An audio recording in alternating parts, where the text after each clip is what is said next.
Hello friends, teachers academy पे आप सभी का स्वागत है। आप जितने स्टूडेंट हैं नेट जेआरएफ का, सभी का यहाँ पर स्वागत है। और आज से हम लोग ईवीएस का जो जनरल पेपर होता है, जहाँ पर ईवीएस के जो क्वेश्चन आते हैं उनको हम लोग यहाँ पर डिस्कस करेंगे, ठीक है। और आज से हम लोग प्रैक्टिस श्रृंखला लेके भी आ रहे हैं। डेली हम लोग प्रैक्टिस श्रृंखला को सॉल्व करेंगे, सारे क्वेश्चन को सॉल्व करेंगे। तो यहाँ पर जल्दी से आप लोग एक बार ऑनलाइन आ जाइए। जो लोग नए हैं सेशन को लाइक कर दें, शेयर कर दें, ठीक है। तो यहाँ पर आज हम लोग ईवीएस के क्वेश्चन को सॉल्व करेंगे। जैसा कि आपको पता है, जो जनरल पेपर है, ठीक है, जो कॉमन पेपर होता है उसमें 10 यूनिट है। 10 यूनिट से 50 क्वेश्चन आने हैं आपके नेट जेआरएफ में पेपर फर्स्ट में। और उन 50 क्वेश्चनों में अगर हम देखें ईवीएस का जो पोर्शन है, तो ईवीएस में आपको 5 से कम क्वेश्चन कभी नहीं मिलेंगे। 5 से 6 हो जाएंगे, 7 हो जाएंगे, लेकिन 5 से कम कभी नहीं आएंगे, ठीक है। और ये ऐसा सब्जेक्ट है जो अगर आप लोग एक बार पढ़ लेंगे तो आपके 5 नंबर फिक्स होने वाले हैं, ठीक है। तो इसमें भी अगर आप लोग सिलेबस देखेंगे तो सिलेबस में 5 यूनिट है, ठीक है। ईवीएस में जो हम लोग का पीपल डेवलपमेंट और इन्वायरमेंट है, उसमें उसके अंतर्गत कितने हैं, 5 सिलेबस दिए हुए हैं, 5 टॉपिक्स हैं, एक तरह से समझ सकते हैं। सबसे पहले है डेवलपमेंट एंड इन्वायरमेंट, ठीक है। तो जो डेवलपमेंट है और जो पर्यावरण है उसको कैसे साथ में लेकर चला जाए, उसके बारे में दिया गया है। एमजीडी प्लान दिया है, डेवलपमेंट प्लान है, उसके बाद है एसडीजी है, ठीक है। इसके बाद हम लोग का है जो लोग है, जो पीपल है और जो पर्यावरण है, ठीक है, उनका जो मानव जो कार्य करता है, ठीक है। यहां पर थोड़ा सा हम लोग 5 मिनट लेंगे, सिलेबस के विषय में चर्चा करेंगे, ठीक है। उसके बाद क्वेश्चन पे आएंगे। तो सब जो दूसरा टॉपिक है हम लोग का पीपल एंड इन्वायरमेंट है, ठीक है। तो मानव अपनी क्रियाओं द्वारा जो खनन कार्य कर रहा है, जो नए नए निर्माण कर रहा है, उससे कैसे जो पर्यावरण को नुकसान पहुंचा रहा है, ठीक है, उनके बारे में चीजों की चर्चा करेंगे। उसके बाद जो थर्ड है प्रदूषण के बारे में, तो जो जल प्रदूषण है, वायु प्रदूषण है, यह कैसे फैल रहा है, उनके बारे में चर्चा करेंगे। और क्या इंपैक्ट पड़ रहा है, मानव के ऊपर क्या इंपैक्ट पड़ रहा है, ठीक है, उसको भी देखेंगे। उसके बाद हम लोग का जो आप कह सकते हैं कि इसमें जो है फोर्थ जो है वह नेचुरल एंड एनर्जी रिसोर्सेज है, ठीक है। तो जो सोलर विंड है, सोलर विंड हो गया, और जो सोलर आपका सकते विंड एनर्जी हो गया, सोलर एनर्जी हो गया, और आपका अन्य जो स्रोत है एनर्जी के, ठीक है, उनके बारे में डिस्कस करेंगे। और जो लास्ट वाला टॉपिक है वो हम लोग का है hazard, natural hazard and disaster, ठीक है। तो क्या क्या अधिनियम बनाए गए हैं, कैसे ये आते हैं, कब प्रकोप आपदा पर कन्वर्ट हो जाता है, इनको हम लोग 5 यूनिट में कवर करेंगे। तो ये 5 यूनिट है, उन्हीं पे बेसिस पे यहाँ पर क्वेश्चन आपके स्क्रीन पे दिखाई दे रहे होंगे। तो आज का जो हम लोग का पहला क्वेश्चन है, आप लोग देखिएगा।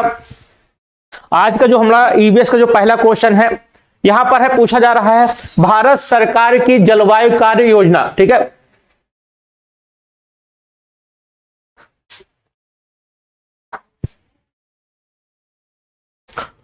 एक मिनट रुकिएगा, हाँ ठीक है। देखिएगा, भारत सरकार की जलवायु कार्य योजना के अंतर्गत 8 लक्ष्यों में निम्नलिखित में से कौन सम्मिलित नहीं है। ए है सौर शक्ति, बी है अपशिष्ट से ऊर्जा रूपांतरण, सी है वानिकीकरण, ठीक है, और डी है नाभिकीय ऊर्जा। मौसम का परिवर्तन किस पर प्रभावी होता है, ठीक है।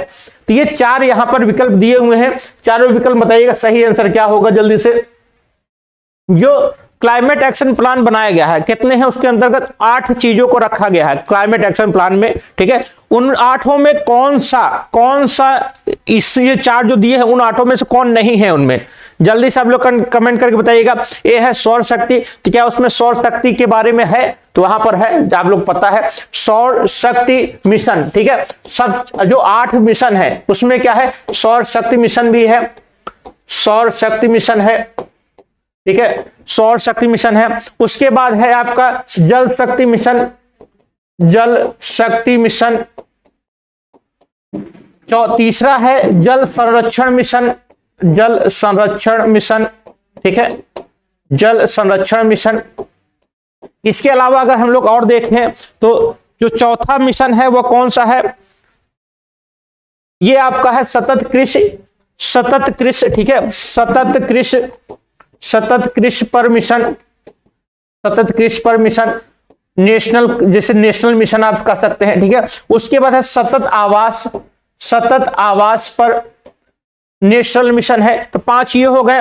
जो छठा मिशन है 6 वाला, यह है हरित भारत के लिए मिशन, ठीक है, हरित भारत हो गया, ठीक है, हरित भारत मिशन। सातवां जो है यह है जो हमारा जलवायु परिवर्तन के सामरिक ज्ञान, ठीक है।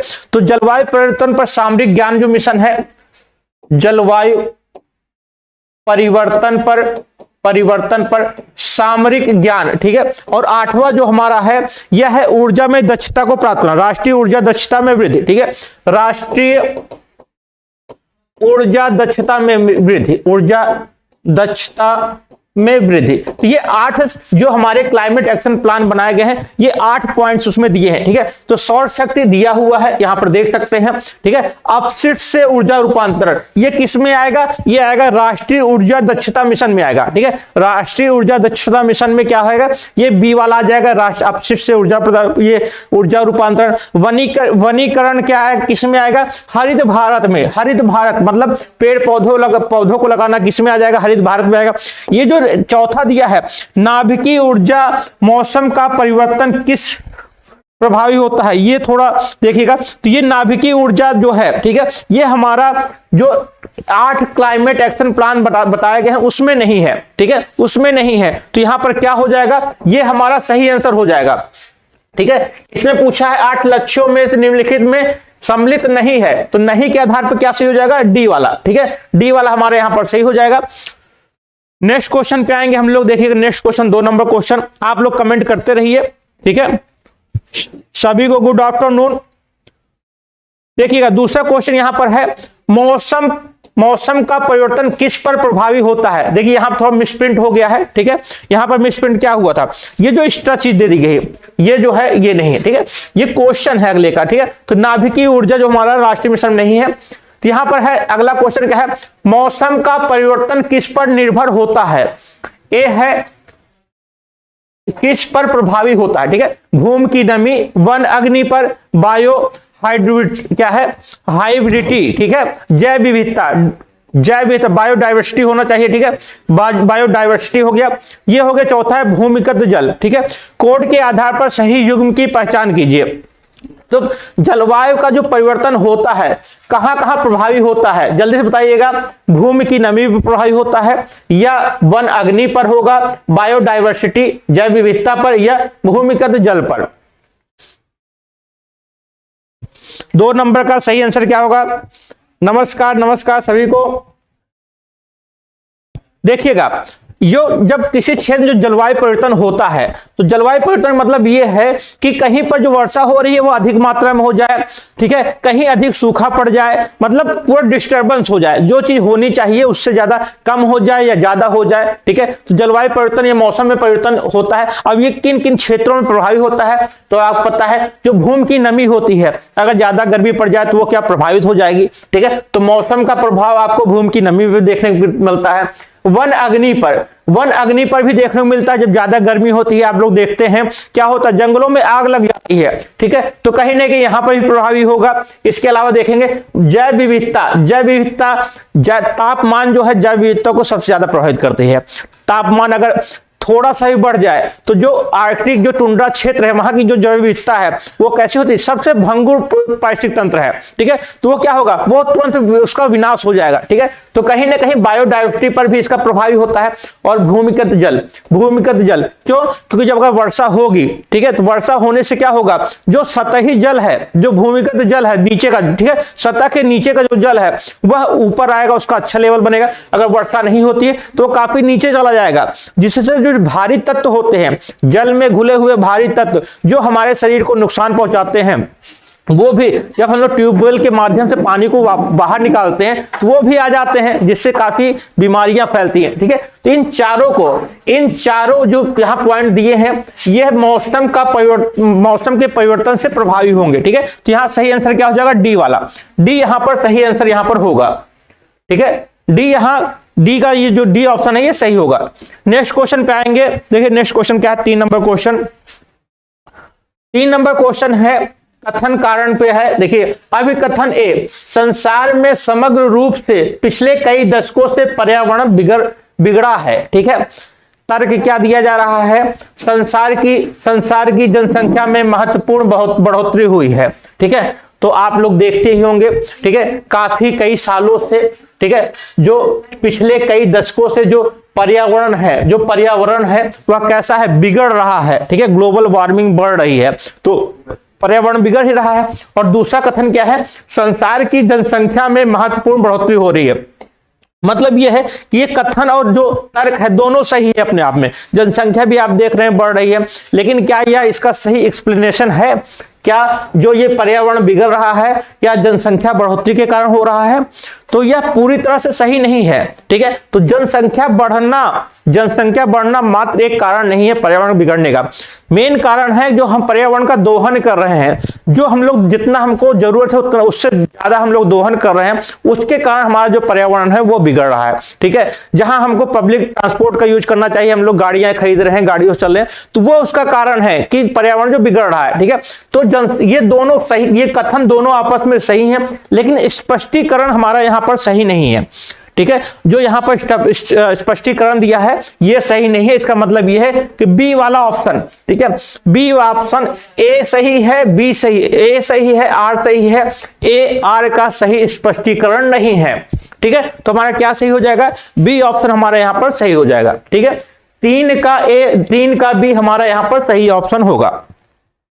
नेक्स्ट क्वेश्चन देखिएगा, 4 नंबर क्वेश्चन है, यह है डायोक्सिन किससे उत्सर्जित होता है। ठीक है, डायोक्सिन किससे उत्सर्जित होता है? ए है बंजर धरती से, बी है बिजली यंत्र से, सी है चीनी के कारखानों से, और डी है प्लास्टिक दहन से। जल्दी से आप लोग बताइएगा, ये जो गैस है ये किसके माध्यम से निकलती है? जल्दी से कमेंट करके बताइएगा। देखिएगा, प्लास्टिक का जब दहन होता है तो यहां प्लास्टिक के दहन होने से कई गैसें हैं जो निकलती हैं। सबसे पहले आप लोग जानते होंगे डाइऑक्साइंस। ठीक है, डाइऑक्साइंस हो गया। ठीक है, एक है फुरान करके आता है, फुरान गैस। ठीक है, इसके अलावा एक गैस और है जो निकलती है, इसका नाम मरकरी। ठीक है, मरकरी गैस भी, मरकरी भी गैस जो है ये भी आपके प्लास्टिक दहन से निकलती है। और साथ में ये जो डायोक्सिन, ठीक है, डायोक्सिन ये गैस है। ठीक है, डायोक्सिन जब आप लोग प्लास्टिक जलाते हैं तो आप लोग सूंघते हैं, बहुत बदबू आती है। प्लास्टिक जलने से एक अजीब बदबू आती है। वो जो बदबू होती है इन्हीं गैसों की होती है। ठीक है, इन्हीं गैसों की होती है। ये जो डायोक्सिन है, ठीक है, ये किससे उत्पन्न होता है? प्लास्टिक दहन से उत्पन्न होता है। ठीक है, तो ये याद रखिएगा। चौथे का क्या सही होगा? चौथे का डी हमारा यहां पर सही होगा। ठीक है, 4th का डी हमारा यहां पर सही ऑप्शन है। नेक्स्ट क्वेश्चन पे आएंगे। देखिए नेक्स्ट क्वेश्चन 5 नंबर क्वेश्चन है, कौन सा प्राकृतिक प्रकोप संपत्ति और जीवन को अधिकतम नुकसान पहुंचाता है? ए है जल प्रकोप, बी है जल मौसमी प्रकोप, सी है भूवैज्ञानिक प्रकोप, और डी है भू रासायनिक प्रकोप। जल्दी से आप लोग कमेंट करके बताइएगा, इन चारों प्रकोप में कौन सा ऐसा प्रकोप है जो मानव और मानव संपत्ति को, ठीक है, जीवन और जो संपत्ति है उसको सर्वाधिक नुकसान पहुंचाता है? जल्दी से कमेंट करके बताइएगा, जल्दी से कमेंट करके बताइएगा इसका सही आंसर क्या होगा। देखिएगा, अगर हम जल प्रकोप की बात करें तो क्या यह, देखिए, चारों प्रकोप कहीं ना कहीं संपत्ति को और जीवन को नुकसान पहुंचाते हैं। ठीक है, अब इसमें हम लोग देखेंगे सर्वाधिक क्या है। तो जल प्रकोप की बात करें तो किसी क्षेत्र में बाढ़ आ गया, मान लीजिए, ठीक है, बाढ़ आ गया, नदियों में बाढ़ आ गया, कहीं पर कोई झील में क्या हो गया, कोई झील टूट गई जहां पर मान लीजिए काफी ज्यादा पानी, डैम टूट गया, तो इनसे भी प्रकोप होता है। ठीक है, जल मौसमी प्रकोप मतलब है जल जहां पर वर्षा हो रही है और साथ में तेज हवाएं चल रही है, मौसम बिगड़ रहा है। ठीक है, तो जल मौसमी प्रकोप उससे बोलते हैं। और ये जो भूवैज्ञानिक प्रकोप, याद रखिएगा, जो भूवैज्ञानिक प्रकोप होता है, ठीक है, तो इसके अंदर वो सारी चीज आ जाती हैं, चाहे बाढ़ हो, चाहे भूस्खलन हो, ठीक है, चाहे आपका कोई भूकंप हो गया हो, ये सारी जो प्राकृतिक आपदाएं होती हैं सब किसके अंतर्गत आती है? सब आती है भूवैज्ञानिक प्रकोप के अंतर्गत। ठीक है, भूवैज्ञानिक प्रकोप के अंतर्गत आती है। और जो भू रासायनिक प्रकोप होता है, इसमें धरातल के ऊपर या धरातल के नीचे जो रासायनिक परिवर्तन हो रहा है, ठीक है, जो रासायनिक परिवर्तन हो रहा है जो जनधन की हानि हो रही है, ठीक है, उनको नुकसान होता है, तो वो किस में आएगा, भू रासायनिक प्रकोप में आ जाएगा। ठीक है, तो यहां पर जो सबसे बड़ा प्रकोप है वो कौन सा है, भूवैज्ञानिक प्रकोप। ठीक है, इसके अंदर जल प्रकोप भी आ जाएगा। ठीक है, कहीं ना कहीं जल मौसम में जो परिवर्तन हो वो प्रकोप भी आ जाएगा। ठीक है, तो सबसे बड़ा क्या हो जाएगा, सबसे बड़ा यहां पर हो जाएगा हमारा भूवैज्ञानिक प्रकोप। ठीक है, क्या हो जाएगा, भूवैज्ञानिक प्रकोप, यहां हमारा सही आंसर हो जाएगा। ठीक है, सी वाला ऑप्शन हमारा सही होगा। ठीक है, इसके अंतर्गत जल, बाढ़, भूकंप, ज्वालामुखी, ठीक है, ज्वालामुखी हो गया, भूकंप हो गया, भूस्खलन हो गया, पहाड़ों का गिरना हो गया, सब किसके अंतर्गत आते हैं, भूवैज्ञानिक प्रकोप के अंतर्गत। नेक्स्ट क्वेश्चन पे आएंगे हम लोग। नेक्स्ट क्वेश्चन देखिएगा, 6 नंबर क्वेश्चन। निम्नलिखित में बायोगैस का प्रमुख तत्व कौन सा है। ठीक है, तो बायोगैस आप जानते होंगे बायोगैस क्या है। ठीक है, अपशिष्ट जो ऊर्जा गैस बनती है वह कौन सी होती है, बायोगैस कहलाती है। उसके अंतर्गत जो प्रमुख तत्व कौन कौन से हैं, ए ऑप्शन है मीथेन और कार्बन डाइऑक्साइड, बी है मीथेन और नाइट्रिक ऑक्साइड, सी है मीथेन हाइड्रोजन नाइट्रिक ऑक्साइड और डी है मीथेन सल्फर डाइऑक्साइड। जल्दी से इसका सही आंसर बताइए आप लोग। 6 नंबर क्वेश्चन का सही आंसर क्या होगा, जल्दी से कमेंट करके बताइएगा। देखिए, बायोगैस जो होती है, ठीक है, बायोगैस में सर्वाधिक मात्रा में होता है मीथेन। ठीक है, मीथेन, इसका जो परसेंटेज होता है ये लगभग 55 से 75% होता है। ठीक है, 55 से 75% क्या होता है, मीथेन होता है। अगर कार्बन डाइऑक्साइड की बात करें, CO2 की बात करें, ये कितना होगा, ये 25 से 30% होगा। ठीक है, 25 से 30% क्या होता है, CO2 होता है। इसके बाद इसी में हाइड्रोजन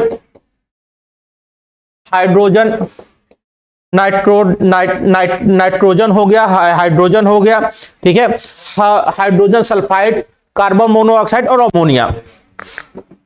नाइट्रोजन, कार्बन मोनोऑक्साइड और अमोनिया। ठीक है, अमोनिया ये कुछ मात्रा में होते हैं, लेकिन ऊपर के जो मीथेन और कार्बन डाइऑक्साइड है इनका जो परसेंटेज होता है सबसे अधिक होता है। तो यही 2 गैसें ऐसी हैं जो इनके प्रमुख तत्व में आएंगी। ठीक है, प्रमुख तत्व में तो क्या हो जाएगा, मीथेन और कार्बन डाइऑक्साइड। तो क्या सही हो जाएगा, 6 का ए हमारा यहां पर सही हो जाएगा।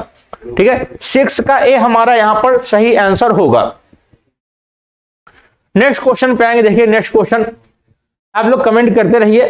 देखिए, 7 नंबर क्वेश्चन का है, 7 क्वेश्चन पूछा जा रहा है। प्रत्येक बालक के लिए एक पेड़, ठीक है, प्रत्येक बालक के लिए एक पेड़ का नारा किस आशय से गढ़ा गया। ए है सामाजिक वन कार्यक्रम, बी है स्वच्छ वायु कार्यक्रम, और सी है भूमि संरक्षण कार्यक्रम और डी है पर्यावरण सुरक्षा कार्यक्रम। तो जल्दी से आप लोग कमेंट करके बताइएगा, ये जो प्रत्येक बालक के लिए एक पेड़ का नारा दिया गया किस आशय से दिया गया, जल्दी से बताइएगा।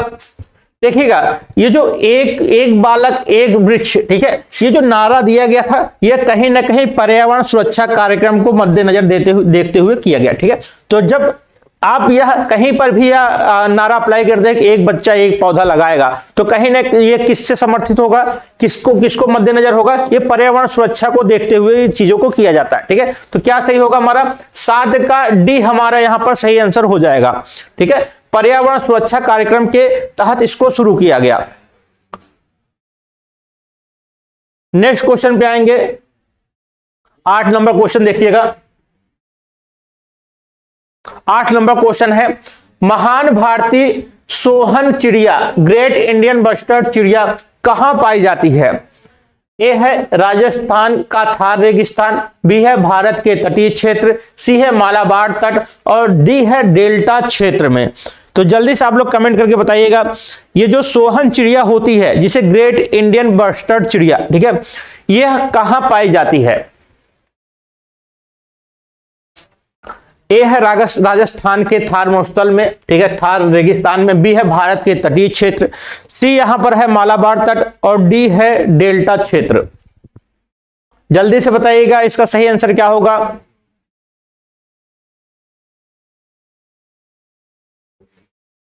देखिएगा, इनके जो ये जो चिड़िया है ग्रेट इंडियन बस्टर्ड, ठीक है, इसे कई नामों से जानते हैं। एक तो हो गया सोहन चिड़िया हो गई, ठीक है, सोहन चिड़िया हो गई।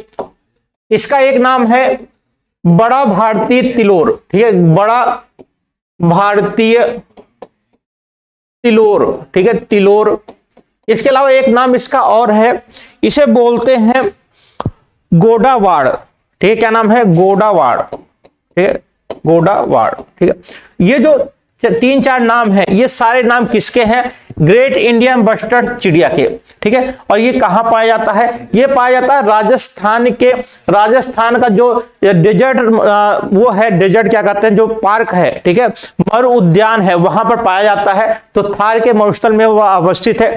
और यह जो चिड़िया है, यह काफी, यह आप कह सकते हैं एक समय ऐसा था, यह विलुप्त होने की कगार पे पहुंच गई थी, ठीक। 100 से 150 चिड़िया यहाँ पर बची हुई थी।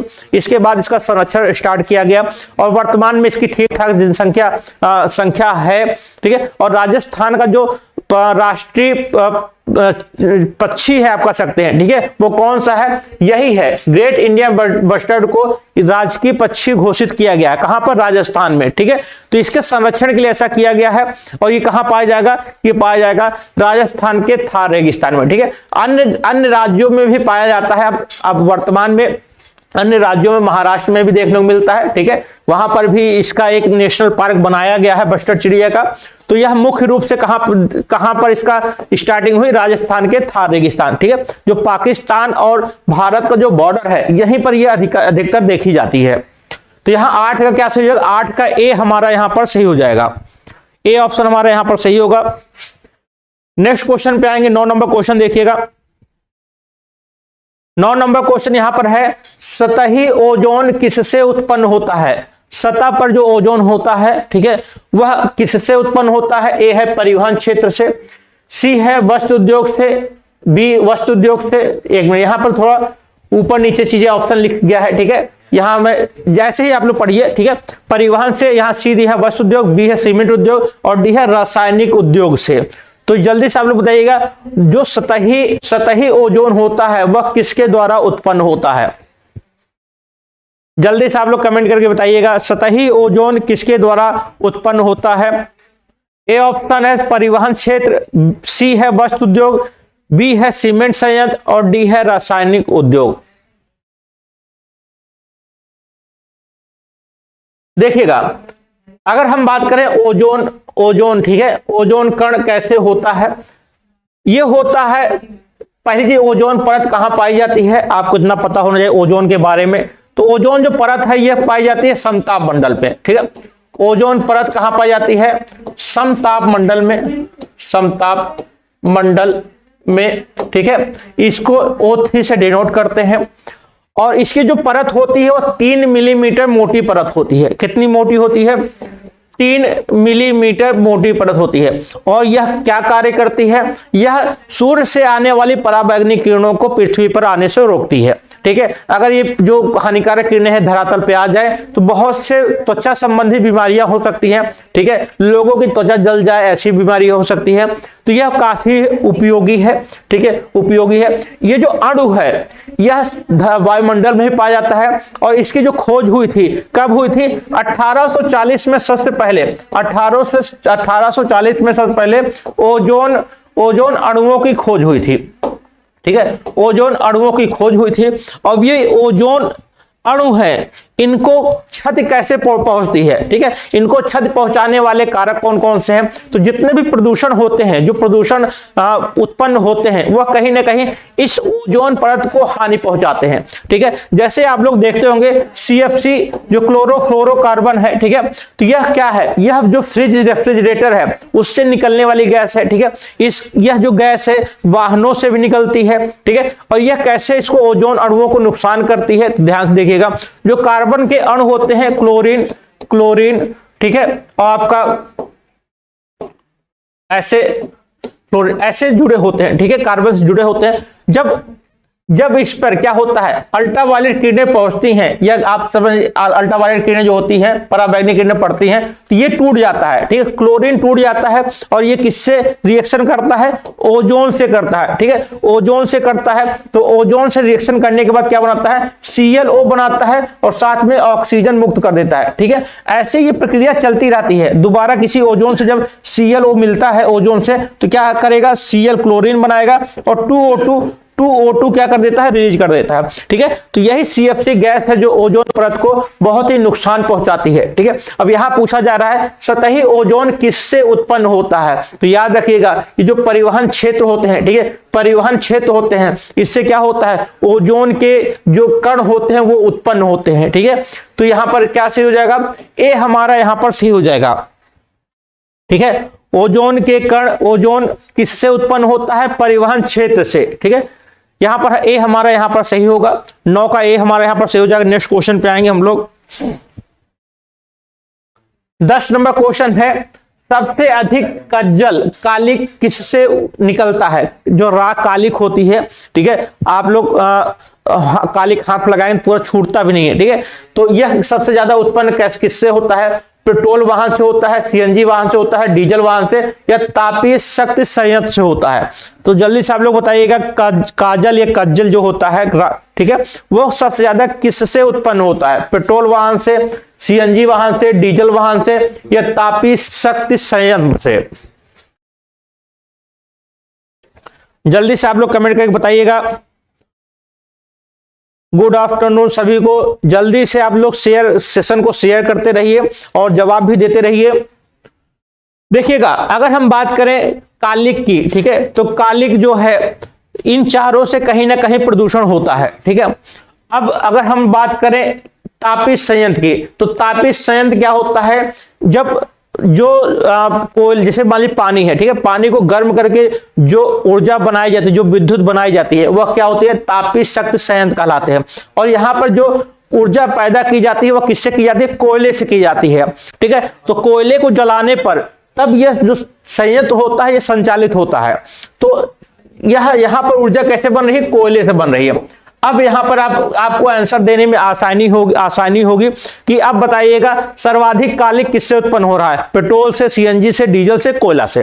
तो आप लोग यहां आसानी से बता सकते हैं किससे होता है, कोयला से। तो यहां पर क्या हो जाएगा, तापीय शक्ति संयंत्र से सर्वाधिक जो काजल होता है, ठीक है, यह उत्पन्न होता है। सी नहीं होगा, डीजल से नहीं होगा। वही चीज मैं कहा ना आपको, अगर आपको ये ऑप्शन तापीय संयंत्र शक्ति की जगह या शक्ति संयंत्र की जगह कोयला लिखा होता है तो आप आसानी से बता सकते थे। इसलिए इस क्वेश्चन को थोड़ा घुमा दिया जाता है, ठीक है। यहां पर कोयला ना देकर इस संयंत्र का नाम दे दिया गया, लेकिन आपको पता होना चाहिए ये संयंत्र चलता कैसे है, कोयले से चलता है, ठीक है। जब आपको पता हो जाएगा कि कोयले से चलता है तो आपको जो उत्तर है वो अपने आप दिखने लगेगा, ठीक है। तो सर्वाधिक जो कज्जल या कालिक होता है उत्पन्न होता है किससे, हमारा तापीय शक्ति संयंत्र से। डी वाला हमारा यहां पर सही हो जाएगा, ठीक है। अखिलेश जी डी आ रहा है, ठीक है। नेक्स्ट क्वेश्चन पे आएंगे हम लोग।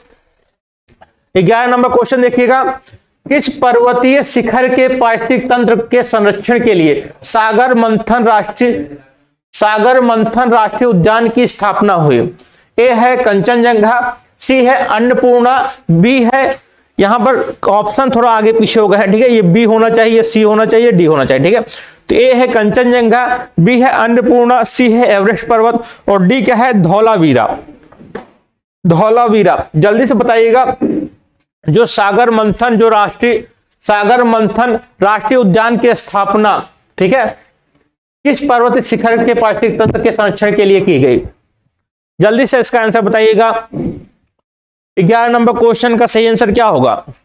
सबसे पहले आपको अगर इसका नाम पता है, ठीक है, ये नाम से आप लोग इसका सही आंसर निकाल सकते हैं। सागर मंथन से आप लोग इसका आंसर निकाल सकते हैं। देखिएगा, सबसे पहले अगर हम लोग बात करें, यहां पर पर्वतों के नाम दिए हुए हैं, ये पर्वत कहां पर अवस्थित है पहले हम लोग ये देखेंगे। तो आपको पता है जो बृहद हिमालय है, इसका जो विस्तार है, ठीक है, नेपाल में भी है। तो नेपाल में जो पर्वत चोटियां हैं उनका क्रम आप लोग देखिएगा। सबसे पश्चिम में जो चोटी है, ठीक है, प्रमुख चोटियों की बात कर रहे हैं तो ये कौन सी है, ये है धौलावीरा। ठीक है, धौलावीरा, धौलावीरा, धौलावीरा। ठीक है, इसके बाद जो अगली चोटी है इसका नाम है अन्नपूर्णा। क्या नाम है, अन्नपूर्णा। अन्नपूर्णा के आगे जस्ट बढ़ेंगे, जो अगली चोटी है उसका नाम है मंसालू।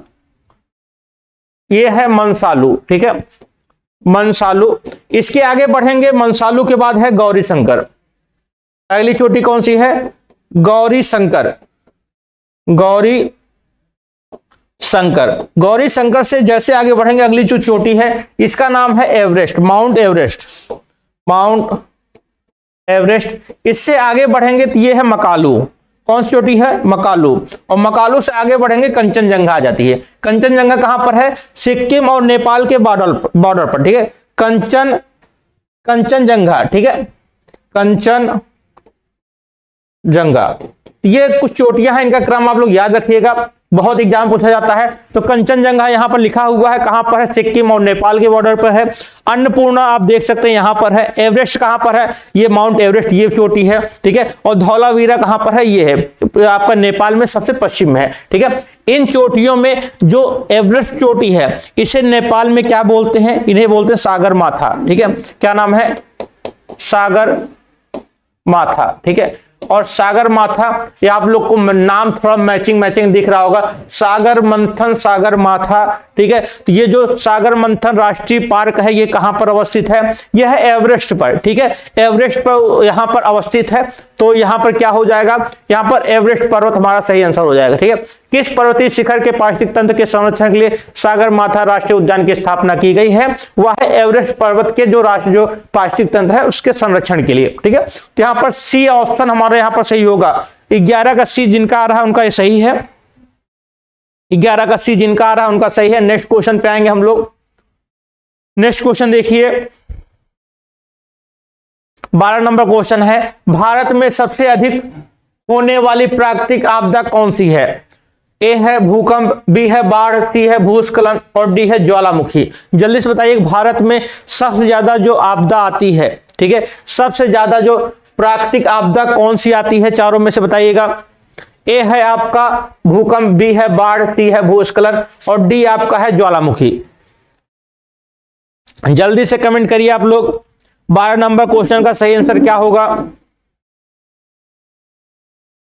जैसा कि आपको पता है, भारत में अगर हम लोग देखें, ठीक है, तो भूकंप के झटके भी महसूस होते हैं। ठीक है, आपको जो गुजरात का भुज का भूकंप है वो याद होगा भूकंप से। ठीक है, भूस्खलन की अगर हम लोग बात करें, इस समय आप लोग देखते होंगे जोशीमठ का जो मैटर चल रहा है। ठीक है, वहां पर क्या है, रोड पे दरारें पड़ रही हैं, घरों में दरारें पड़ रही हैं। ठीक है, तो कहीं ना कहीं कुछ समय में आपको हो सकता है प्राकृतिक आपदा देखने को मिले। ठीक है, तो ये किस में आएगा, भूस्खलन में आएगा। ठीक है, जब किसी सतह जो हमारी होती है, सतह की कोई परत अगर खिसक जाए, कोई चोटी मान ली पहाड़ है, पहाड़ की कोई भाग खिसक के नीचे चला जाए तो किस में आ जाएगा, भूस्खलन में आ जाएगा। ठीक है, तो पर्वतीय क्षेत्रों में यह भी देखने को आपको मिलता है।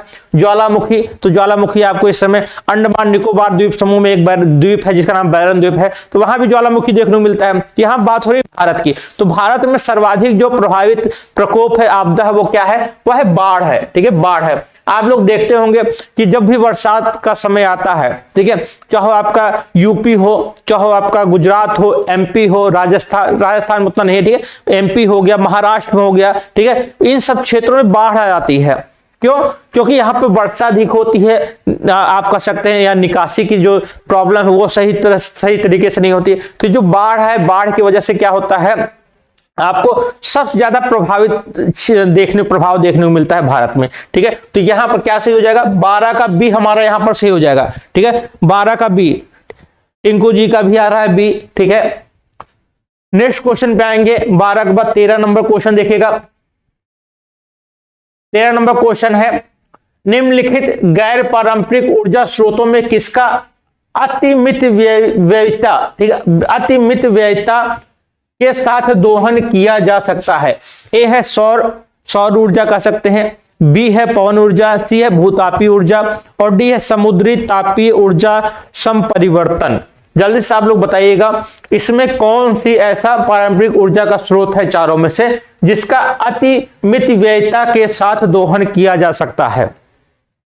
जल्दी से कमेंट करके बताइएगा 13 नंबर क्वेश्चन का सही आंसर क्या होगा? जल्दी से कमेंट करके बताइएगा कि इसका क्या सही आंसर होगा। देखिएगा, अगर हम लोग बात करें तो भारत में जो पारंपरिक ऊर्जा है, या आप कह सकते हैं गैर पारंपरिक ऊर्जा है, ठीक है, उसमें सूर्य से प्राप्त ऊर्जा भी है, पवन से भी प्राप्त ऊर्जा है, ठीक है, तापी भूतापी से भी कुछ मात्रा में आपको मिल जाती है, समुद्री तापी परिवर्तन से, तो यहां सभी से कहीं ना कहीं आपको ऊर्जा मिल है। लेकिन जो मुख्य रूप से आपको देखने को मिलता है ये सौर ऊर्जा और पवन ऊर्जा देखने को मिलती है, ठीक है। अब इन दोनों में अगर हम लोग बात करें तो सबसे जो ग्रीन ऊर्जा है, सबसे गैर पारंपरिक ऊर्जा कौन सी है? यह सौर ऊर्जा, ठीक है। और यहां पूछा जा रहा क्वेश्चन क्या? अति मितव्ययिता, मतलब सबसे कम खर्च पर, सबसे कम खर्च पर, ठीक है, सबसे कम खर्च पर कौन सी ऊर्जा प्राप्त होगी? कौन सी ऊर्जा का दोहन हम लोग कर सकते हैं? तो कौन सा है? सोलर एनर्जी, ठीक है। आप प्लेट्स लगाइए, सोलर प्लेट्स लगाइए, आप उस विद्युत पैदा करिए, उसका उपयोग करिए, ठीक, कितना आसान है, ठीक है। और उसका क्या है, इसका कोई दुरुपयोग आप कर सकते हैं, कोई हानि नहीं है, ठीक है। इससे इन्वायरमेंट में आपका ज्यादा कोई प्रभाव नहीं पड़ेगा, ठीक है। तो क्या हो गया? ए ऑप्शन हमारा यहां पर सही हो जाएगा, ठीक है। ए ऑप्शन हमारा सही आंसर होगा। यहां पर कौन सही हो जाएगा? ए वाला हमारा सही आंसर हो जाएगा, ठीक है। नेक्स्ट क्वेश्चन पे आएंगे हम लोग, 14 नंबर क्वेश्चन पे देखिएगा। 14 नंबर क्वेश्चन है, निम्नलिखित में कौन सा भूकंप से संबंधित नहीं है? भूकंप से कौन सा संबंधित नहीं है? ए है केंद्र, बी यहां बी होना चाहिए, ये सी है, बी क्या है? भूकंप लेखी, ठीक है, सी है अधिकेंद्र और डी है उभरना या बढ़ना। जल्दी से आप लोग बताइएगा इन चारों में कौन सा है जो भूकंप से संबंधित नहीं है? भूकंप से संबंधित नहीं है। ए केंद्र, बी है भूकंप लेखी, सी है आपका अधिकेंद्र और डी आपका क्या है? उभरना और बढ़ना स्लैश करके। 14 नंबर का सही आंसर क्या होगा? आप लोग नंबरिंग कर दिया करिए, क्वेश्चंस के पहले नंबरिंग करके तब आंसर दिया करिए, ठीक है। टिंकू जी का आ रहा सी, और लोग कमेंट करिए जल्दी से। देखिए, भूकंप किसी क्षेत्र में आता है, ठीक है, भूकंप मान लीजिए किसी क्षेत्र में आता है, मान लीजिए धरातल के किसी भाग में, जहां भूकंप आता है, जिस भूकंप धरातल के नीचे ही किसी बिंदु से उत्पन्न होगा, ठीक है, तो जहां से यह उत्पन्न होता है, इसे इस पॉइंट को क्या बोलते हैं? इसे बोलते हैं मूल, ठीक है, भूकंप मूल या भूकंप केंद्र, ठीक है, भूकंप केंद्र। इसे इंग्लिश में क्या बोलते हैं? फोकस, ठीक है, फोकस बोलते हैं इसे इंग्लिश में। इसके बाद जब यह भूकंप की जो ऊर्जा है कहां आएगी? सतह पे आएगी। तो सबसे पहले सतह पर कहां आएगी? जहां पर यह डिस्टेंस सबसे कम होगी, ठीक है। उसके बाद ये डिस्टेंस देखेंगे तो इससे दूर है, ये भी दूर है डिस्टेंस है, ये भी दूर डिस्टेंस है, ये भी डिस्टेंस दूर है। तो धरातल पे सबसे पहले कहां उत्पन्न होगी? इसके परपेंडिकुलर आपको जो डिस्टेंस होगी, जो दूरी होगी वहां पर। तो धरातल पे जिस बिंदु पर सबसे पहले भूकंप का एहसास किया जाता है, ठीक है, उसे बोलते हैं अधिकेंद्र, ठीक है। क्या बोलते हैं? अधिकेंद्र, अधिकेंद्र। इसे बोलते हैं ईपी सेंटर, ठीक है, ईपी सेंटर, ठीक है, ईपी सेंटर अधिकेंद्र कहां पर होता है? धरातल की सतह पर, जहां पर भूकंप सबसे पहले महसूस किया जाता है। और भूकंप जो है जितने रेंज में, जितनी दूरी तक, ठीक है, जितनी दूरी तक यह प्रभाव देखने को मिलता है, इसे क्या बोलते हैं? प्रभावी क्षेत्र बोलते हैं, ठीक है। क्या बोलते हैं? प्रभावी क्षेत्र, भूकंप प्रभावी क्षेत्र ये होता है, ठीक है। अब यहां पर भूकंप जो नापा जाता है वो भूकंप लेखी के द्वारा, ठीक है, सिस्मोग्राफ आप लोग रिएक्टर पैमाना, ठीक है। तो सिस्मोग्राफ जो होता है जहां पर भूकंप की तीव्रता को दर्शाते हैं वो क्या हो जाएगा? भूकंप लेखी हो जाएगा, ठीक है। तो भूकंप लेखी भी कहीं ना कहीं किससे संबंधित है? ये हमारे भूकंप से संबंधित है। लेकिन ये जो उभार और बढ़ना दिया हुआ है, क्या यह इससे कहीं पर संबंधित है? तो नहीं, ठीक है। यहां पूछा है भूकंप से संबंधित नहीं है, तो क्या संबंधित नहीं है? उभरना और बढ़ना, ठीक है। केंद्र फोकस भी संबंधित है, जहां से भूकंप की उत्पत्ति हो रही है। भूकंप लेखी जहां जिसपे भूकंप की तीव्रता को दर्शाया जाता है। अधिकेंद्र जहां धरातल पे सबसे पहले भूकंप का एहसास होता है उसे अधिकेंद्र कहते हैं। तो ये यहां पर हमारा सही क्या हो जाएगा? ये हो जाएगा डी वाला। डी वाला उभरना और बढ़ना ये भूकंप से संबंधित नहीं है, ठीक है। सुरेंद्र जी का 14 का डी आ रहा है, ठीक है। टिंकू जी सी बता रहे हैं, तो सी नहीं होगा, यहां पर क्या होगा? डी वाला हमारा सही आंसर होगा, ठीक है। डी वाला हमारा सही आंसर होगा। नेक्स्ट क्वेश्चन पे आएंगे, 15 नंबर क्वेश्चन देखिएगा। यहां पे पूछा जाए स्वच्छ जल अधिकतम घनत्व प्राप्त करता है, कब करता है? -4 डिग्री सेंटीग्रेड पर, बी है 0 डिग्री सेंटीग्रेड पर, सी है 4 डिग्री सेंटीग्रेड पर और डी है -2.5 डिग्री सेंटीग्रेड पर। जल्दी से इसका आंसर दीजिए, काफी इंपॉर्टेंट क्वेश्चन है ये। कहीं ना कहीं क्वेश्चन आपके एग्जाम में आए हुए क्वेश्चन है, प्रीवियस ईयर के क्वेश्चन है, ठीक है। इसकी प्रैक्टिस यहां पर हो रही है। सेशन को शेयर कर दीजिए। अगर आप लोग इस क्वेश्चन का सही आंसर नहीं दे पा रहे हैं, इसका मतलब है आपके अध्ययन में अभी कहीं ना कहीं थोड़ी बहुत मात्रा में कमी है। बहुत ही इजी क्वेश्चन है, जल्दी से इसका जवाब दीजिए आप लोग, जल्दी से इसका जवाब दीजिएगा। स्वच्छ जल अधिकतम घनत्व प्राप्त करता है कब? -4 डिग्री सेंटीग्रेड पर, बी है 0 डिग्री सेंटीग्रेड पर, सी है 4 डिग्री सेंटीग्रेड पर और डी है, डरवा दे, डी है -2.4 डिग्री सेंटीग्रेड। जल्दी से इसका आंसर दीजिए।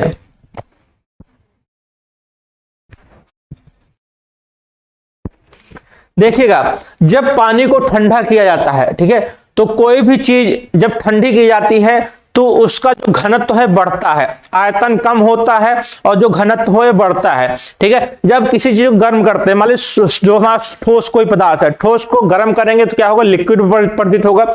लिक्विड को गर्म करेंगे तो गैस में परिवर्तित होगा, ठीक है। तो जब ठोस से द्रव में कोई चीज आती है तो आयतन बढ़ जाएगा, और जब हमारा लिक्विड से कोई चीज गैस में जाती है तो आयतन और बढ़ जाता है, ठीक है। वैसे जब किसी चीज को ठंडा करते हैं तो हमारा जो आयतन है वह कम होता है और घनत्व बढ़ता है, ठीक है। लेकिन पानी की कंडीशन में कुछ अलग है। पानी को जब हम लोग ठंडा करते हैं तो 4 डिग्री सेंटीग्रेड तक, 4 डिग्री सेंटीग्रेड तक यह क्या होता है? पानी का घनत्व बढ़ेगा, पानी का आयतन घटेगा और पानी का जो घनत्व है बढ़ता है। क्या होता है? 4 डिग्री सेंटीग्रेड तक आयतन कम होता है और घनत्व बढ़ता है। और क्या होता है? घनत्व बढ़ता है। सिंपल प्रोसेस जैसे सब में होता है वैसे इसमें भी होता है। घनत्व क्या होता है? बढ़ता है, ठीक है, बढ़ता है, बढ़ता है। इसके बाद जैसे ही इससे नीचे टेम्परेचर पे हम जाते हैं तो यहां पर रिवर्स प्रोसेस चलने लगता है। क्या होता है? 4 से जैसे हम लोग नीचे जाते हैं तो यहां पर जो बर्फ का आयतन है वो बढ़ने लगता है, और जब आयतन बढ़ेगा तो क्या होगा? घनत्व हमारा अपने आप कम होने लगता है। 4 डिग्री सेंटीग्रेड से नीचे जाने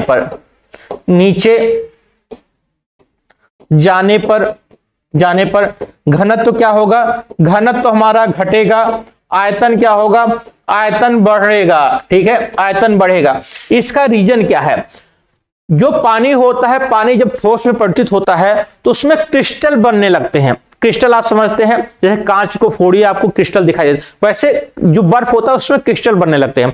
और जब क्रिस्टल बनने लगते हैं ना तो उनके बीच में जगह होने लगती है, उनके बीच में जगह खाली रह जाती है और जहां पर एयर, वायु वहां पर अपना स्थान बना लेती है, ठीक है। अगर ये क्रिस्टल ना बने, जो पानी का जो ठोस रूप है वो क्रिस्टल के रूप में जब बनने लगता है तो उन्हीं के बीच में वायु एकत्रित होने लगती है, जगह बनने लगती है, गैप वहां आ जाता है, जिसकी वजह से क्या होता है? इसका आयतन बढ़ने लगता है, ठीक है। तो याद रखिएगा, पानी 4 डिग्री से नीचे जाएंगे तो हमारा घनत्व घटेगा, आयतन बढ़ेगा, ठीक है। और यह सर्वाधिक यहां घनत्व पूछा है, अधिकतम घनत्व कितने पे हो जाएगा? तो सर्वाधिक घनत्व हमारा हो जाएगा 4 डिग्री सेंटीग्रेड पे हो जाएगा। एक चीज और याद रखिएगा, यह जब पानी ठोस से लिक्विड से ठोस में परिवर्तित होता है तो उसका आयतन कितना बढ़ता है, उसका आयतन जो बढ़ता है 9% बढ़ जाता है, 9% बढ़ जाता है। ठीक है, 9% आयतन बढ़ जाता है, जिसकी वजह से जब हम लोग बर्फ को पानी में डालते हैं तो उसका कुछ भाग हमको दिखाई देता है। वह भाग कितना होता है, 1/10 भाग। 1/10 भाग हमें क्या होता है, सतह के ऊपर दिखाई देता है। अगर ऊपर कोई हल्का छोटा सा अगर बर्फ तैरता हुआ दिखे तो आप समझिएगा उसका 10 गुना इतना बड़ा बर्फ उसके पानी के नीचे है जो हमें दिखाई नहीं दे रहा है। ठीक है, तो आयतन कितना बढ़ जाएगा, 4 डिग्री के नीचे जब पानी को लिक्विड से ठोस में परिवर्तित करते हैं तो उसका आयतन 9% बढ़ जाता है, जिसके कारण से जल के ऊपर हमें 1/10 भाग तैरता हुआ दिखाई देता है। ठीक है, तो काफी यहां पर इंपॉर्टेंट चीजें हैं, सब नोट डाउन कर लीजिएगा। ये 9% पूछ सकता है और कितना भाग बर्फ में ऊपर तैरता है ये पूछ सकता है। ठीक है, तो यहां पर क्या सही हो जाएगा, 15 का सी हमारा यहां पर सही हो जाएगा। 15 का सुरेंद्र जी ए नहीं सही होगा, 15 का सी हमारा यहां पर सही होगा। ठीक है, 4 डिग्री सेंटीग्रेड होता है, -4 डिग्री सेंटीग्रेड नहीं होता है। यहां पर देखिए माइनस साइन लगा हुआ है, यहां पर साइन माइनस लगा हुआ है, ये क्या होता है, +4 होता है। ठीक है, तो 15 का सी हमारा सही हो जाएगा। नेक्स्ट क्वेश्चन पे आएंगे। 16 नंबर क्वेश्चन है, सूची 1 को सूची 2 से मिलाते हुए दिए गए कोड का योग करके सही उत्तर दीजिए। ठीक है, इसका कोड हमको लगता है दूसरे पेज में दिया होगा, यहां पर दिया हुआ है। ठीक है, तो हम लोग यहीं पे मिला लेते हैं, क्या सही होगा। यहां पर राष्ट्रीय उद्यान दिया हुआ है, यहां पर राज्य दिया हुआ है। ठीक है, पेरियार है, नंदन कानन है, कार्बेट राष्ट्रीय उद्यान है, सरिस्का बाघ संरक्षित बाघ संरक्षित क्षेत्र है। ठीक है, यहां पर राज्य है उड़ीसा, केरल, राजस्थान, उत्तराखंड। तो यहां पर आपको ये क्वेश्चन बहुत आसान होते हैं करना। ठीक है, चारों में से अगर आपको 1-2 पता है तो आप लोग इसका सही आंसर निकाल सकते हैं, क्योंकि जो ऑप्शन होते हैं ना बहुत इजी दिए होते हैं। देखिए, अगर पेरियार की बात करें, पेरियार, तो पेरियार किस लिए फेमस है, हाथियों के संरक्षण के लिए। हाथियों के संरक्षण के लिए पेरियार प्रसिद्ध है, और ये कहां पर है, यह है केरल में। ठीक है, तो पेरियार जो राष्ट्रीय उद्यान अभ्यारण्य है, अभ्यारण्य ना, वो कहां पर है, वाइल्ड लाइफ सेंचुरी जो है ये कहां पर है, ये है केरल में है। किसके संरक्षण के लिए बनाया गया, हाथियों के संरक्षण के लिए। उसके बाद जिम कॉर्बेट, अगर आप लोगों ने सुना है तो जिम कॉर्बेट इसका पुराना नाम क्या है, हैली नेशनल पार्क, भारत का पहला आप कह सकते हैं अभ्यारण्य है। ठीक है, इसका वर्तमान में नाम क्या है, इसका रामगंगा नेशनल पार्क इसका नाम है। ठीक है, कहां पर है आपको पता होना चाहिए, उत्तराखंड में है, उत्तराखंड। सरिस्का बाघ संरक्षित क्षेत्र, ये सरिस्का बाघ संरक्षित क्षेत्र कहां पर है, राजस्थान में। यहां पर क्या किया जाता है, बाघों का संरक्षण किया जाता है। ये किससे सम्मिलित हो जाएगा, तीसरे से हो जाएगा। अब बच्चा नंदन कानन, तो नंदन कानन किससे मिल जाएगा, उड़ीसा से मिल जाएगा। कितना आसान है। ठीक है, तो एक का दूसरा बी का पहला, एक का दूसरा बी का पहला, एक का दूसरा बी का पहला। देखिए एक ही ऑप्शन है, मिल गया, ए हमारा यहां पर सही हो जाएगा। ठीक है, तो यहां पर हमारा कितना आसान है, पेरियार हो गया केरल से, नंदन कानन उड़ीसा से, जिम कॉर्बेट उत्तराखंड हो गया, सरिस्का बाघ संरक्षित क्षेत्र होंगे राजस्थान से। ठीक है, तो 16 की ये हमारा है, इसको आप लोग नोट डाउन कर लीजिएगा, मैचिंग। ठीक है, नेक्स्ट क्वेश्चन पे आएंगे। 17 नंबर क्वेश्चन देखते हैं हम लोग। 17 नंबर क्वेश्चन है कि विश्व में सबसे बड़े पेड़ किस प्रदेश में पाए जाते हैं। ए है भूमध्य रेखीय प्रदेश, सी है मानसूनी प्रदेश, बी है शीतोष्ण प्रदेश, और डी क्या है, भूमध्य सागरीय प्रदेश। ठीक है, तो यहां पर चारों में जल्दी से बताइएगा, सबसे बड़े जो वृक्ष होते हैं वो कहां पाए जाते हैं।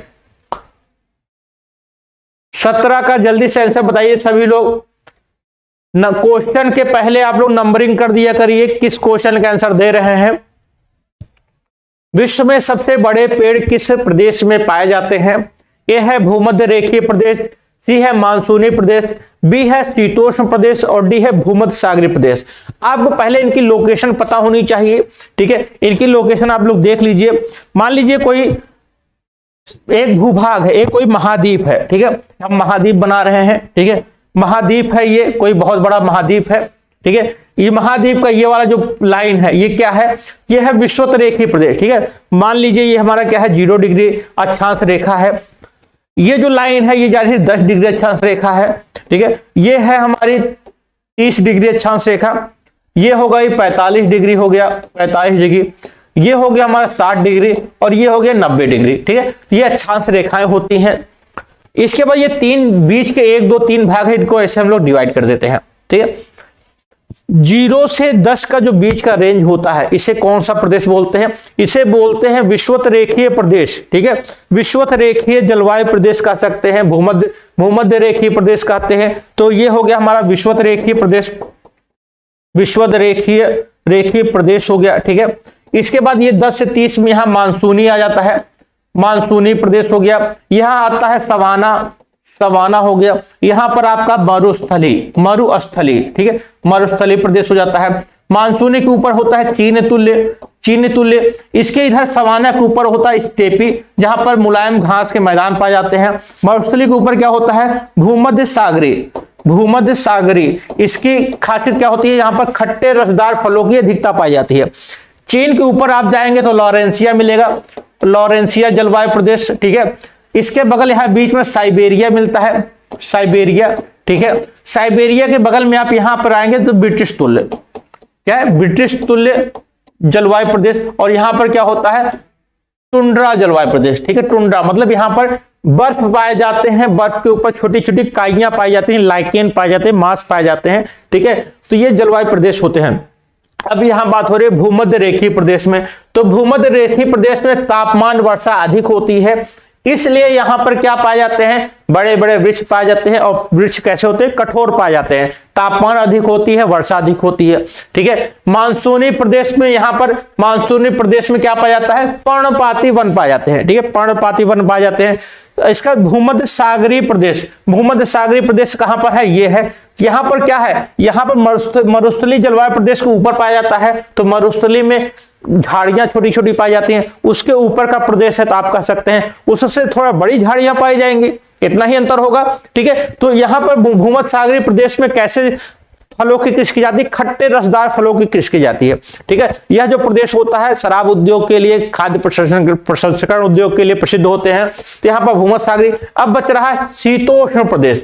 शीतोष्ण प्रदेश कहाँ की होता है? तो याद रखिएगा, ये जो स्टेपी वाला एरिया है, स्टेपी के अगल बगल का आप कह सकते हैं साइबेरिया, ये वाला जो रीजन है। ठीक है, तो 60 आप कह सकते हैं 45 से 60 के बीच का जो रीजन होता है, जहां पर ना ज्यादा ठंडी पड़ रही हो ना ज्यादा गर्मी पड़ रही हो, तो उस एरिया को क्या कहते हैं? शीतोष्ण। शीत धन उष्ण, शीतोष्ण। ठीक है, तो जहां पर हल्की गर्मी है, हल्का ठंडा मौसम है, वो रीजन कैसा होता है? शीतोष्ण। और आप लोग देखते होंगे यही साइबेरिया क्षेत्र में बड़े बड़े वृक्ष पाए जाते हैं। आप लोग स्विट्जरलैंड देखते होंगे, पिक्चरों में देखते होंगे, बड़े बड़े वृक्ष होते हैं, लोग घूमते हैं और वहां कैसा मौसम? ठंडा मौसम होता है और बड़े बड़े वृक्ष होते हैं, इतने मोटे मोटे वृक्ष होते हैं कि आप उसको दोनों हाथों से पकड़ भी नहीं सकते हैं।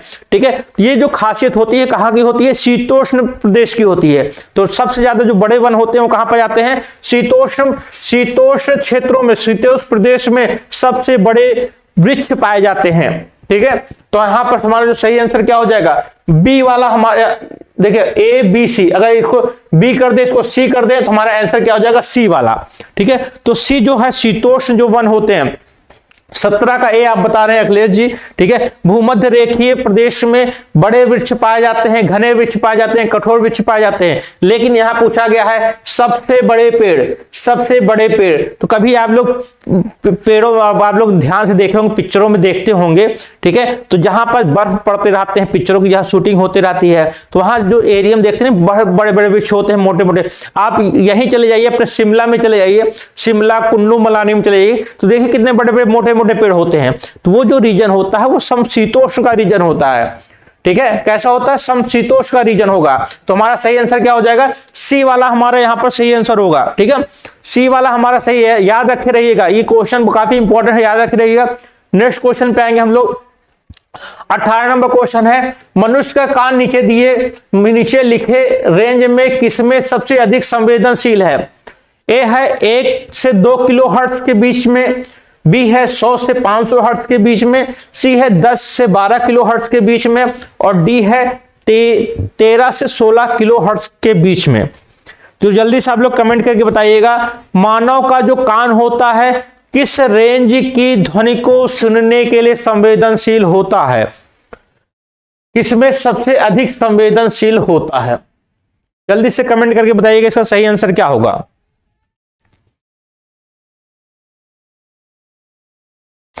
देखिएगा, जो मनुष्य का जो कान होता है वह कितने फ्रीक्वेंसी की ध्वनि सुन सकता है? तो आप लोग याद रखिएगा, यह 20 हर्ट्ज से 20 हर्ट्ज से 20 किलो हर्ट्ज की जो ध्वनि होती है, इसके मध्य की जो ध्वनि होती है, यह मनुष्य अपने कानों से सुन सकता है। इससे कम की ध्वनि ना मनुष्य नहीं सुन सकता और ना इससे ज्यादा की ध्वनि सुन सकता है। इससे कम की ध्वनि कौन सुन सकता है? कुत्ते सुन सकते हैं, बिल्लियां सुन सकती हैं, जो जीव होते हैं, जो चूहे होते हैं वो सुन सकते हैं।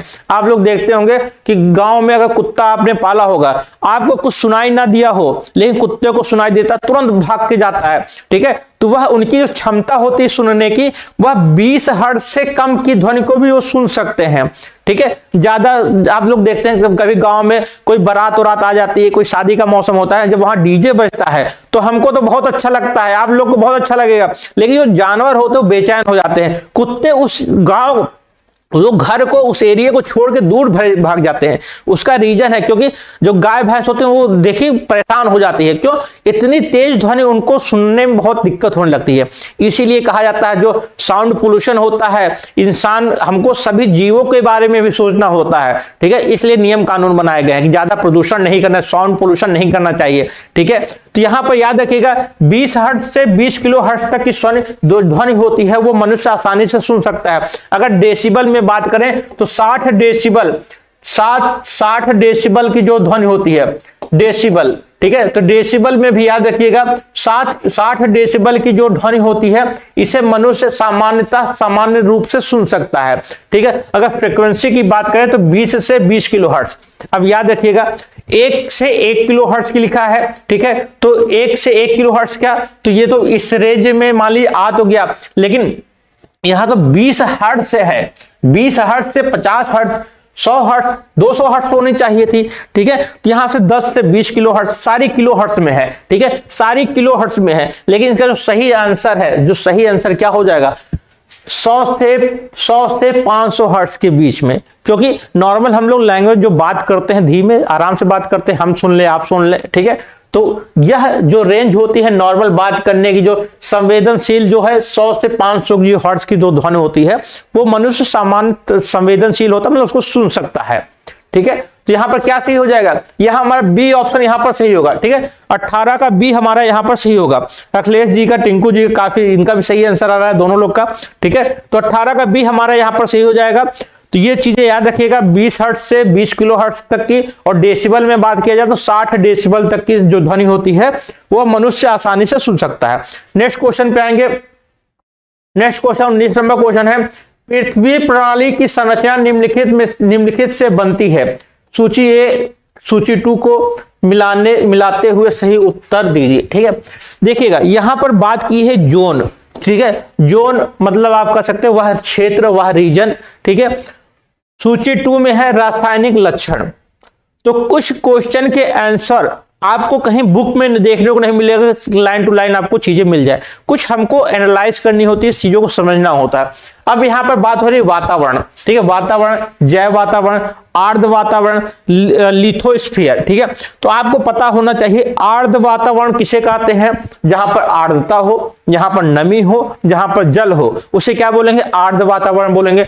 तो आर्द्र वातावरण को किससे मिलाएंगे हम लोग, जहां पर नमी हो। नमी किसमें है, ताजा जल, बर्फ, आइस, लवण, मतलब सैलिनिटी। तो ये किससे संबंधित होगा, सी आपका संबंधित हो जाएगा 2 से, ठीक है। सी किससे संबंधित, आर्द्र वातावरण, ताजा जल, बर्फ, जहां आइस हो गए, वो कैसा होगा, ह्यूमिडिटी एरिया होगा, आर्द्र वातावरण होगा, तो सी दूसरे से मिल जाएगा। अब देखिएगा यहां पर लिखा है जैव वातावरण, ठीक है। जैव वातावरण उसे कहते हैं जहां पर आपको सजीव चीजें देखने को मिले, जैविक चीजें जहां देखने को मिले। अब जैविक चीजें कहां देखने को मिलेगी, तो गैस हो गया, निष्क्रिय हो गया, ठीक है। लाइट सिलिकेट हो गया, ठीक है, सिलिकेट हो गया, तत्व हो गया। अब यहां देखेंगे तीसरा, सावयव पदार्थ और स्केलेटन पदार्थ। सावयव पदार्थ का मतलब होता है शरीर से, शरीर वाला पदार्थ, शारीरिक कह सकते, शारीरिक पदार्थ, ठीक है।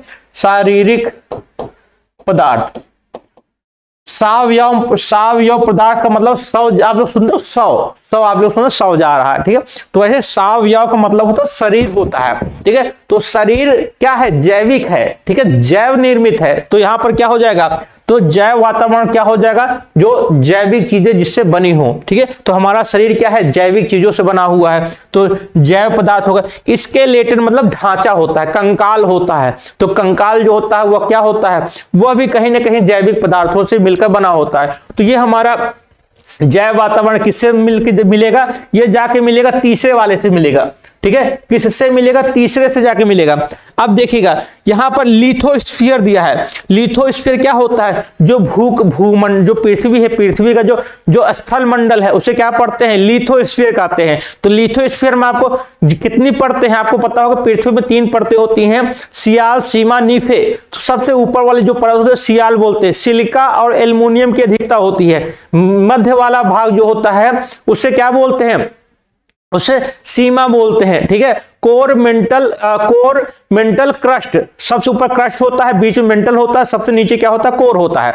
तो जो क्रस्ट होता है उसको क्या बोलते हैं, सियाल बोलते हैं। सिलिका एल्युमिनियम बोलते हैं। जो मेंटल होता है उसे सीमा बोलते हैं, सिलियम सिलिकेट मैग्नीशियम, ठीक है। और जो हमारा नीफे होता है, जो कोर होता है उसे नीफे बोलते हैं, निकिल और आयरन बोलते हैं, ठीक है। तो यहां पर बात हो रही है, यहां पर दिया है लाइट सिलिकेट, सिलिका यहां दिया हुआ है, सिलिकेट है। तो ये कहीं ना कहीं किससे संबंधित होगा, लिथोस्फीयर से संबंधित होगा, ठीक है, लिथोस्फीयर से संबंधित होगा। अब बचा एक, वातावरण किससे है, निष्क्रिय गैसों से आप लगा दीजिए, ठीक है। तो वातावरण किससे संबंधित हो जाएगा, निष्क्रिय गैसों से।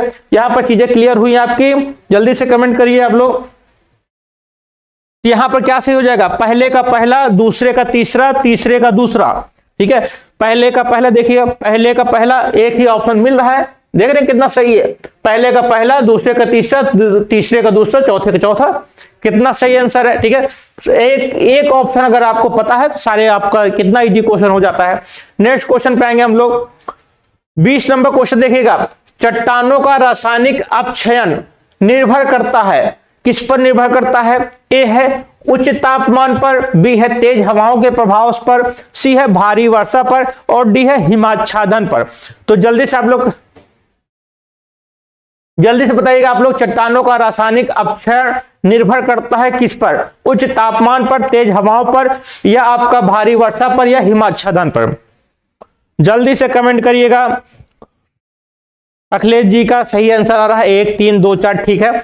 इसका जल्दी से आंसर दीजिए आप लोग, चट्टानों का रासायनिक अपक्षय निर्भर करता है। देखिएगा ये जो अपक्षय होता है, ये अपक्षय होता क्या है, धरातल पर स्थित कोई चट्टान जब छोटे छोटे टुकड़ों में टूट जाता है तो उसे क्या बोलते हैं, अपक्षयण बोलते हैं, ठीक है। अपक्षयन या अपक्षरण, ठीक है, अपक्षरण उसे बोलते हैं जब कोई धरातल पर स्थित कोई चट्टान है, जब वह छोटे छोटे टुकड़ों में टूट जाए, ठीक है, तो उन्हें क्या बोलते हैं, अपक्षयण बोलेंगे। यह जो अपक्षरण होता है ये 3 प्रकार से होता है। एक होता है भौतिक अपक्षरण, एक होता है भौतिक अपक्षरण, ठीक है। दूसरा होता है रासायनिक अपक्षरण, और तीसरा होता है जैविक अपक्षरण, ठीक है। तीसरा क्या होता है, जैव अपक्षरण। जैसे कि मान ली भौतिक अपक्षरण क्या होता है, जब चट्टान पर ताप लगाएं या दाब लगाएं, मैंने हथौड़े से एक चट्टान को मारा, ठीक है, चट्टान टूट गया, उसकी जो संरचना है उसमें परिवर्तन नहीं हुआ, तो वह कैसा अपक्षरण होगा, भौतिक अपक्षरण होगा, ठीक है। मैंने किसी पत्थर को गर्म कर दिया, नीचे आग लगा दिया, वो पत्थर क्या होगा, क्रैक हो जाएगा, ठीक है। तो उसकी रसायन, उसके अंदर के मॉलिक्यूल सेम है, बस वो क्या छोटे छोटे टुकड़ों में टूट गया, तो वह किस में आएगा, यह आएगा भौतिक अपक्षरण में आएगा। ताप एवं दाब के द्वारा जो परिवर्तन हो रहा है भौतिक अपक्षरण में आएगा। रासायनिक अपक्षरण क्या होता है, जब उसका जो रासायनिक गुण हो वह चेंज हो जाए, ठीक है। यह कब होता है, मान ली किसी कोई चूना पत्थर चट्टान है, ठीक है, जब उस पर वर्षा पड़ती है तो क्या होता है, चूना वर्षा पानी के जो वर्षा का जल होता है उसमें घुल के बह जाता है, ठीक है। उसके बाद क्या होता है, तो वह कंकड़ की जो युक्त चट्टानें होती है वहां बची होती है, ठीक है। तो वहां पर क्या हो रहा है, चूना जो घुल के बह गया, ठीक है, तो वहां पर वह जो चीजें होती हैं कभी कभी बैठ जाती हैं, कभी वह टूट जाती हैं, तो वो जो अपक्षरण हो रहा है, ठीक है, वह किसके द्वारा, वर्षा के द्वारा हो रहा है, ठीक है, वर्षा के द्वारा हो रहा है, तो यह किस में आएगा, यह रासायनिक अपक्षरण में आएगा, ठीक है।